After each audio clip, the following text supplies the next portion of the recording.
స్నేహమే బహుమతి. సింగమల అనే అడవిని కంటి అనే సింహం పాలిస్తుండేది.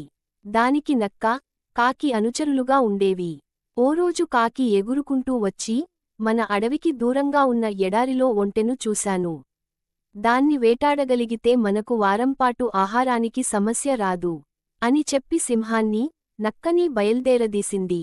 కాని ఎడారిలోకి అడుగుపెట్టగానే అక్కడి వేడికి సింహం, నక్కల కాళ్ళు కాలి నడవలేకపోయాయి.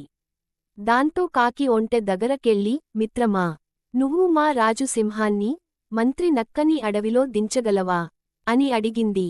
ఒప్పుకున్న ఒంటె సింహాన్ని, నక్కని మోసుకుంటూ వాళ్ల స్థావరానికి తెచ్చింది. దాని మంచితనం సింహానికి బాగా నచ్చి, మిత్రమా, నువ్వు కూడా మాతోపాటు ఇక్కడే ఉండు అంది ఒంటెతో. సింహం ఉన్నపళంగా తీసుకున్న ఈ నిర్ణయం నక్కకి, కాకికి బొత్తిగా నచ్చలేదు. అవి ఓ ఉపాయం పన్నాయి.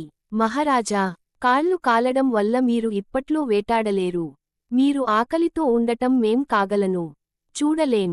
కాబట్టి మమ్మల్ని తినండి అన్నాయి. అది విన్న ఒంటె, వాళ్లని వదిలే రాజా, నన్ను చంపితే మీ ముగ్గురికీ వారంపాటు ఆహారం కాగల అంటూ ముందుకొచ్చింది. నక్క, కాకి ఆ మాట కోసమే ఇలా నాటకమాడాయని సింహానికి అర్థమైపోయింది. దాంతో, సరే, ఒక్కొక్కరు వరసగా రండి. ముందు చిన్న జీవితో మొదలుపెడతాను. కాకీ, నువ్వు రా ముందు అంది. ఆ మాటకి కాకి తుర్రుమంటే, నక్కేమో పరుగు లంఘించుకుంది.